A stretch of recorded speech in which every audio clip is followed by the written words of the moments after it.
So, holding page 103, the name of the chapter is Aboinet Perek Shnei Moso, the 12th chapter. We'll start from the top. The one who drills, the one who drills any amount is liable. Bishlam al Rav, it is understandable according to Rav, because he appears like one who drills a hole for the benefit of the building. Ela l'shmuel, but according to Shmuel, lab gemar melacho, his act is nothing, is not the finishing touch of the labor, and cannot fall under the category of striking the final blow. We're dealing with a case where the person pierced the wall with a long iron nail, and left it in the wall to hang things on it. So he's liable for striking the final blow because he did it. He did the job. That was the purpose of putting the nail there, to have a hanger. This is indeed the finishing touch of the labor. Zakla. So this is the general rule. Anyone who performs labor and his labor endures on the Shabbos is liable, meaning it's something that would last. Usually when you have a klal, it comes to include something. What does it come to include? It comes to include one who hollowed out a cavity that can contain a kavza. What is kavza? 3/4 of a kav in a block large enough to hold a kav. One who strikes with a hammer on the anvil, right? Yeah. While working is liable. What is he doing to incur liability? Because he is training his hand to hammer properly. If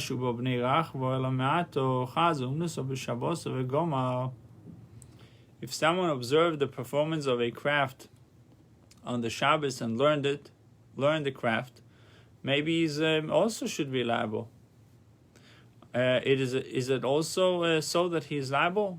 But he has not done any melacha. If you're standing next to a craftsman on Shabbos and watching him doing the work, you're learning how to do it. For indeed, those who pounded the sheets of gold for the Mishkan, they trained their hands on the anvil to make sure that their hands were trained enough to blow properly. Even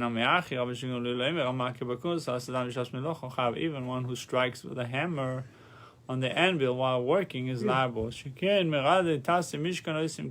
that was the practice of those who pounded the sheets of gold for the Mishkan. But they didn't answer the question about if you're watching somebody do something. It's obviously not. The reason why he's liable, what did we say? It says, Amake Bekunos, one who strike hammer on the anvil, is not building anything. Why should he be liable? Okay, well, No, so that's what the question. You're saying he's liable. The answer was he's liable because he trains his hand.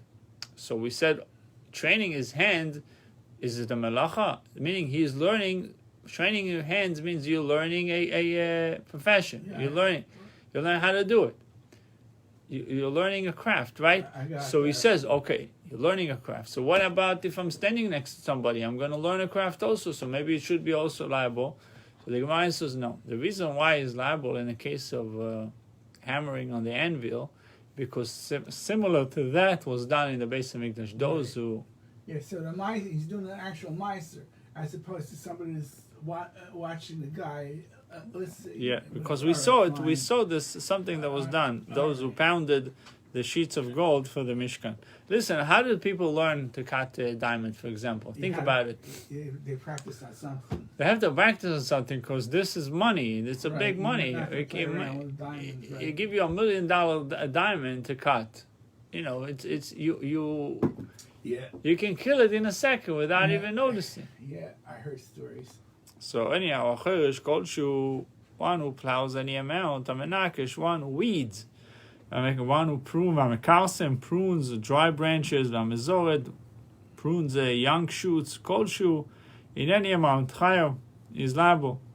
Amalaket eitzim, regarding one who gathers wood by cutting branches of a live tree. Im letaken, if his intent was to effect an improvement in the tree for the fertility of the surrounding soil, kol shen, he's liable for any amount. Im leisek, if he's now chopping wood for kindling, he is liable for the measure of wood required to cook an easily cooked egg. So one who gathers grass in lesaken, if his intent is to effect an improvement in the soil, kolshu, he is liable for any amount. If his intent is to use the grass for animal fodder, he is liable for the measure of kid's mouthful. The Gemara will discuss these cases. My chozi, plowing a minimal amount of land, what is it fit for? What did he benefit by doing it? Chazi levizo the koro, it is fit for planting a pumpkin seed. The chavoso gabe mishkan, similar to this, in connection with the construction of the mishkan. Shekin roi lekach someone, for indeed they dug furrows that were fit for planting one stalk of herb needed for the production of dye. One who seeds, prunes, dry branches, or prunes young shoots in any amount is liable. One who plucks, what is it, endives? Yeah. Endives, it says, doesn't say what it is. Endives. I know, I got them. You can get them at the Red Apple. Red Apple, okay. And one who prunes reeds, if for the intent for human consumption, he's liable for uprooting the measure of a dried fig. If his intent is for animal fodder, he is liable for the measure of a kid's mouthful. If his intent is for kindling, he is liable for the measure required to cook an easily cooked egg. And if his intent is to improve the ground, he is liable for any amount.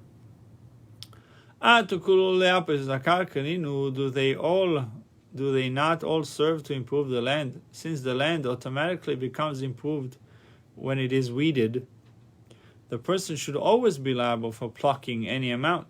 We taught the first clause of the Bait in regard to plucking it from a swamp, where the land does not need to be improved. We can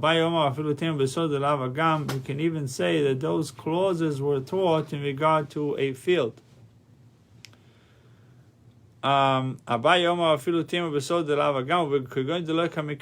they refer to a case where he does not intend to improve the land. But Abai and Rava have both said, Rabbi Shimon concedes that one is liable in the case of inevitable consequence. It's inevitable that you're doing something, obviously it improves the land. What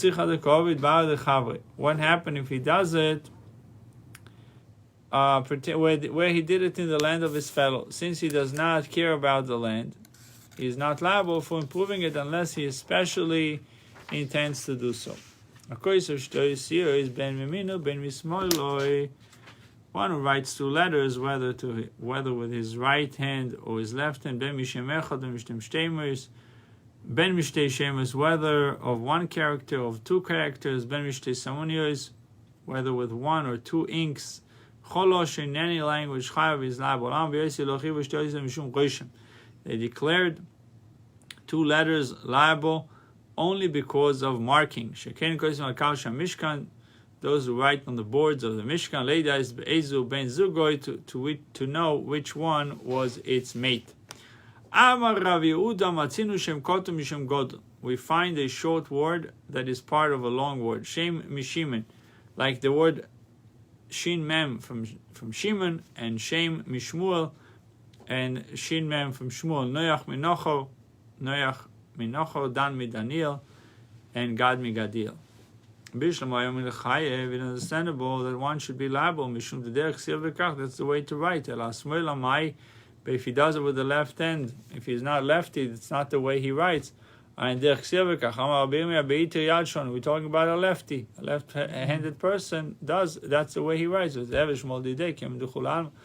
left hand should be like everyone else's right hand. Should be liable only for writing with the left.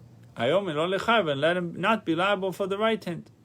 So if you write with your right hand, you shouldn't be liable according to this. We're talking about ambidextrous person, someone who is right with both hands. Rabbi Yaakov, the Vas Yaakov Omar, Amani whose opinion is Rabbi Yossi, the Omar lo yichivu shtei yisrael mishum roishem. They declared two letters liable only because of marking. The person is therefore liable no matter how he writes the letters. 103A4. V'ami de Seifa Rabbi Yossi. Seifa speaks. The letter clause speaks about Rabbi attributed to Rabbi Yossi. Reish ala Rabbi Yossi. Rabbi Yossi. This indicates that the first clause is not the view of Rabbi Yossi. Kula Rabbi Yossi. The Gemara objects to this. The Gemara dismisses the objection. The entire Mishnah is the view of Rabbi Yossi. Amar Buddha Matzinu. We find short name that is part of a long name. For example, Shem Shimon, Shem Shmuel. Ela Rabbi Yehuda have two letters that are two characters that he holds a person liable. Two letters of the same character he does not hold a person liable. Vatanya. It was taught in a Braita. Since the Torah states, and he will do one, maybe he should be liable only when he writes the whole name, unless he weaves the entire garment, until he makes the entire sieve. Talmud me'achas means one. If from one, maybe if you write an aleph or shin, you should be liable. Only wove one thread. Maybe just only one needle eye or heedle eye of the sieve, he should be liable. He is not liable until he writes something that has a meaning, like a short name from a long name, like Shem Shimon, Shmuel, Noach Minocho, Gad Dan Daniel, Gad Gadir. Even if you wrote two letters, like the word God, you're going Sheish, Teis, Ror, Gag, Choch, all these are names. So you should be liable. Because of writing is liable. He is liable only in account of marking. Because we always have to attribute to the work that was done in the Mishkan. What was the work done in Mishkan? Marking. So Leida Ezu ben Zugo to know which plank of wood was its mate. Let's say they wrote Aleph, Beis, Gimel, Dalet on the plank, so you know Aleph needs to be connected to Beis, Beis connected to Gimel, and so on.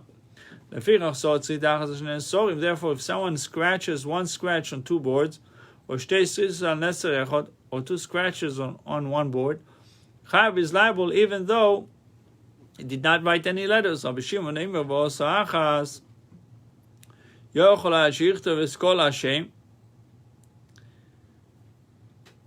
Maybe you should write the whole name to be liable. Or weave the whole garment. She has to call nopo, makes the entire sieve. The Torah says from one, the teacher, the person, does not have to perform the entire planned labor to be liable. This question repeats itself. So then, one letter would make him liable, or one thread, or made only one hidolai on the sieve.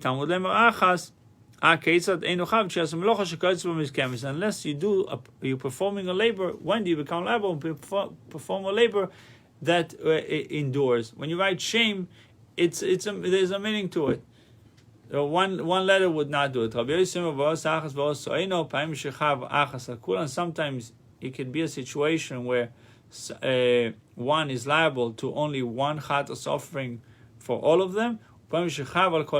Sometimes he is liable to a separate offering for each and every one of his transgression. At any rate, the Braisa teaches Rabbi Yehuda,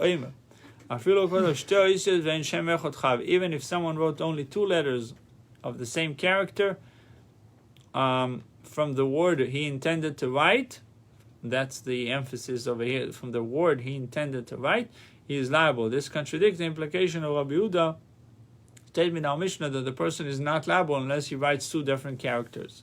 So it says really it's not a challenge to. It's not a challenge because this statement is in the Mishnah reflects Rabbi Yehuda's own view. The Tanya Rabbi Yehuda, Rabbi Yehuda said the name of Rabbi Gamliel,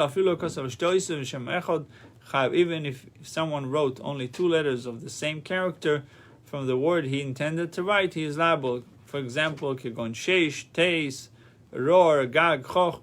These words have a meaning, and that was his intention, and therefore we should be liable. Rabbi Shimon Ainu Tanakama, and now the view of Rabbi Shimon is apparently the same of the Tanakama.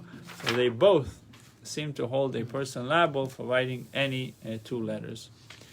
We are 103b. V'chi tema Olef Da'azor Choika B'nayu. And if you say that there is a difference of opinion between them, connecting someone who wrote Aleph, the first two letters of the word, I will gird you, Azarcho. The Tanakama Sovar Olef, Azarcho, Lemichai. Tanakama says you wrote two Aleph of Azarcho, the word Azarcho, I'll gird you. You're not liable. Rabbi Shimon Sovar Kevan Deisi Begalturei, Begalaturei, Be'al Mochayv.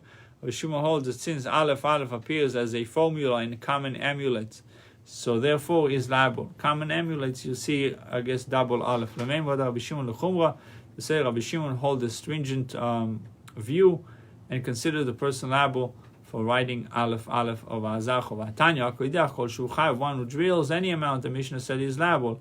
Amegorer Kol Shuchai, one who scrapes any amount is liable. Megored, what Megorer?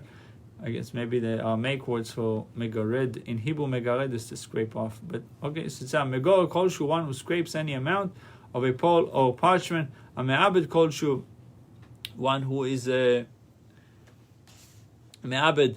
Me'abed is one who tanning any amount of hide is liable. Atzal b'chli tzur kolshu, if you make engraves on a utensil any amount of a design. Rabbi Shimon Omer Achigdach is kuloi. Unless he drills the entire hole, only then he's liable. Achigu is kula unless he scrapes the entire pole. Achiabed is kula unless he tans the entire hide. Achiotzu kula, if he did half-a-way job, according to Rabbi Shimon, is not liable. We see that Rabbi Shimon would not hold a person liable for writing less than the entire word he had planned. So the Gemara suggests another explanation. Rabbi Shimon the person is not liable unless he writes the entire word that he originally planned. Can you say so? Vatanya, since this pasuk states, and he will do one. Yochol, it might be thought that one is not liable unless he writes the entire name. The Torah therefore says from one, clearly Rabbi Shimon does not require the person to perform the entire planned labor in order to be liable. We interpret the Baisa and state as follows. Maybe you think you need to write the whole pasuk to be liable. The Torah states from one to teach that he is liable for writing part of the verse, as long as it is a complete word. And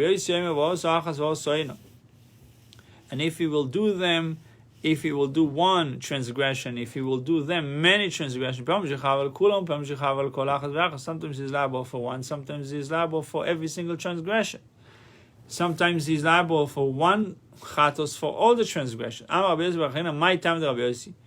What is the reason Rabbi Yossi? How does he expound the pasuk? Achas me'achas, the pasuk could have stated, or also achas me'eno, have stated merely one, but instead added a mem, me'achas, to convey from one. Heino me'heino, alternatively the pasuk could have stated merely them, but instead added a mem to convey of them. Achas she'eno. Furthermore, we expounded the two words, one and them, as if no mem were written in the following way. There's an instance of a transgression of one commandment that is tantamount to a transgression of them, many commandments. Vehino shiachas, and there is an instance of the many transgressions that is tantamount to one transgression. Rabbi Yossi, the son of Rabbi Chanina, now elaborates on each of the expositions. He begins with the superfluous mem, me'achas, in the word from one. Achas shimun, one without a mem, would indicate that the person is not liable unless he wrote the entire word he had in mind. For example, Shimon. Me'achas, but the reason why it says me'achas, shemi Shimon, even if he just wrote shin mem from the word Shimon, he is liable. Obviously, this is just an example. In always them without the mem, instead of me always, meheino toldos, of them with the mem teaches that one is liable also for the derivatives, not only for the primary categories of forbidden labor, but also you can be liable by transgressing the toldos, the derivative labors, secondary labors. Achas she'eino, a transgression of one commandment that is tantamount to a transgression of them, of many commandments, refers to one who performs numerous melachos. Zedon Shabbos v'shigas melachos, deliberateness regarding the Shabbos, but inadvertence regarding melachos. He knew it was Shabbos, he didn't know it was forbidden melacha. Heina shiacha shigas Shabbos don melachos.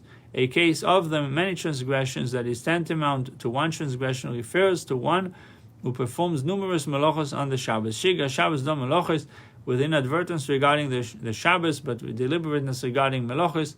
Amar Rabbi Yehuda matzinu shem koten mishem godol. The Gemara returns to its analysis of our Mishnah.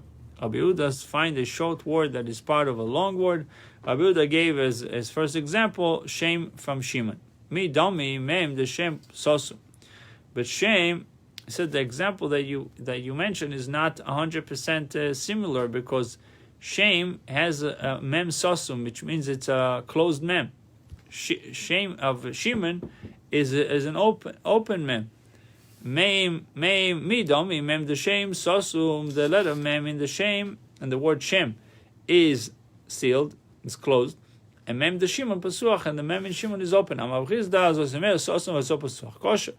That is, this tells us that a closed letter which someone made open is valid. Therefore, the two letters are a viable unit on their own. Meisi ve'chsav tom. Torah states you shall write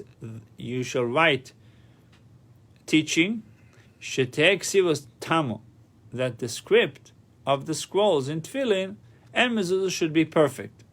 Shelo yichtov alofin einin alofin. This means that one should not write alephes as ayins or ayins as alephes. Beitin kafin beitin. The letter base shouldn't make it look like a chaf or a kaf, or kaf looking like a base. Gamin tzodin gamin.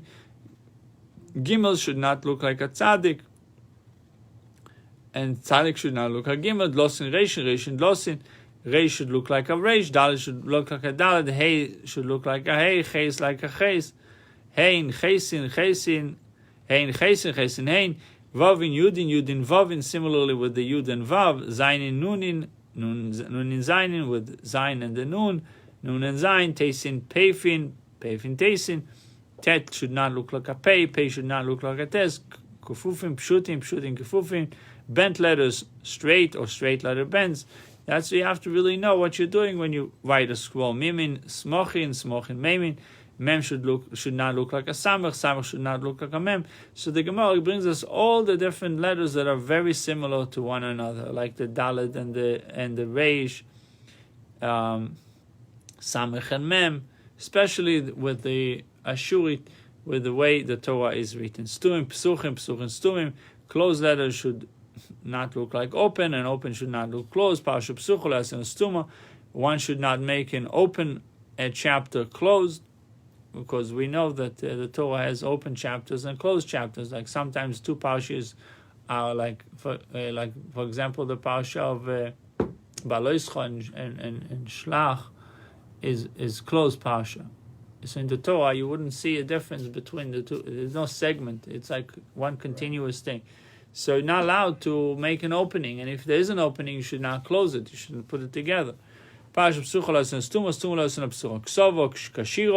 he wrote a regular section of Torah scroll like a song, or he wrote a section like the Az Yoshir, if you notice in the Torah how it's written, a song similar to the rest of the scroll, he wrote without ink, or he wrote the names of God with gold dust, these should be hidden away. At any rate, we see that if someone made a closed letter open, it is not valid.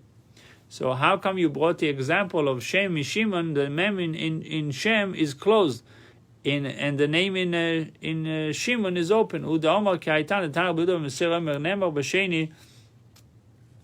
In connection with the Talmud offering of the second day of Sukkot, it is said, "Veniskeim," and their libation, "Venisko," and its libation,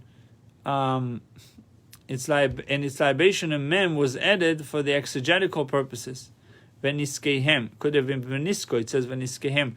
Bashishi, in connection with the Talmud of the sixth day of Sukkot, it says Unesoche, adding the hey instead of Venisko, or adding the yud. Its libation, a yud was added for exegetical purpose. Bashvi, and in connection with the Musaf offering the seventh day, it is said Kemishpotom, in accordance with the law, instead of Kamishpat, in accordance with, so a mem was added for exegetical purposes. You see, sometimes just one letter added the whole teaching, exegetical purpose. Arei mem yud mem. For example, the three letters mem yud mem constitute mayim, water. So the word mikan remez, from here we can learn scriptural allusion to the water libation services performed on Sukkot. Now the added mem v'niskehem and their libation is written as closed mem. Yet the Tana expounded as an open mem, for he uses it as the first mem of the word mayim. This indicates that if an open letter was written closed, it is valid. With the pasuach was sosum kosher, and since an open letter that one made closed is valid, sosum nami. It follows that in regard to a closed letter as well, the rule is that sosum vasopasuach kosher, a closed letter that one made open, is valid. Therefore, if a person wrote the name Shem with an open mem at the end, it is considered a viable labor. The Gemara challenges the basis of the answer. Mi domi pasuach vasosum. It is analogs in the case of an open letter that one made closed. Aluye kamalelo. He elevated it to a higher standard. I'll stop here. It says that the mem and the samach and the luchas were standing in a miraculous way because they didn't have any legs to sit on. You never forget. Welcome to you.